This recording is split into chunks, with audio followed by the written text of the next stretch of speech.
So Anna, I've never been into a pet shop where they actually sell pets before. Is it common that pet shops would sell puppies? It's not overly common. I think there's about 90 pet shops that currently are licensed to sell puppies in store. We certainly at Blue Cross believe that puppies should not be sold in pet shops, and we would advocate for a ban. However, we can't ignore the fact that the current legislation allows for this to happen, and while it's doing so, we're going to continue to push for as good standards as possible.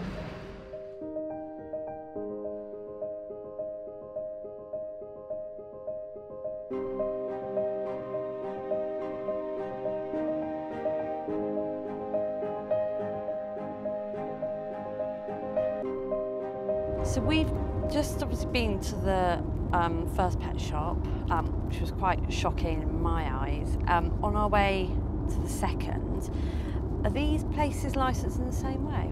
Yes, the same piece of legislation, the Pet Animals Act, licenses both and all pet shop premises. We have found during our research of vast discrepancies and inconsistencies across inspections. To give you an example, this is the inspection report for the premises we've just visited. As you can see, 5 pages long, typed up, and then this is the inspection report for the place we're on our way to see, which is 1 page, as you can see, handwritten and slightly illegible. And although the last pet shop we went into, there was obviously quite a few animals in there, I've obviously had a look online and there's loads more different species in the next one. So it seems madness that one is 1 page and one is 5 pages.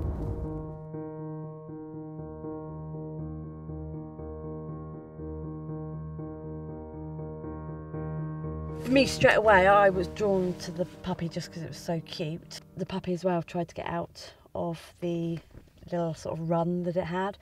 And he said that it was kept there overnight as well. So there was that risk of that puppy climbing out of there and actually distressing the other animals in the shop overnight. Definitely. There were some wild animals in there. How did you think they were being kept? I think we saw a lot of behaviours being displayed that shouldn't have been displayed as well, like bobbing of the heads of the birds. And while we were in there, we obviously saw some things that are totally detrimental to the welfare. For example, waking up sleeping animals so that we could pet and play with them. And of course, then there was the sort of reptile area of the pet shop. What did you think of that? Wow.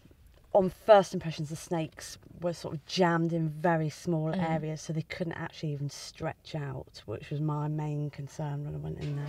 Tegan, Chihuahua bit my finger. So Jem, obviously now you've seen puppies in a pet shop.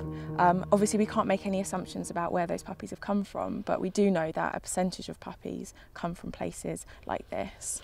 I mean, this is just a perfect example of puppies being bred on a commercial scale. So we were able to see the puppy farm earlier. Obviously we weren't able to get in, but I do actually have some footage that I can show you of the sort of things that have been documented to occur in these large sort of scale premises.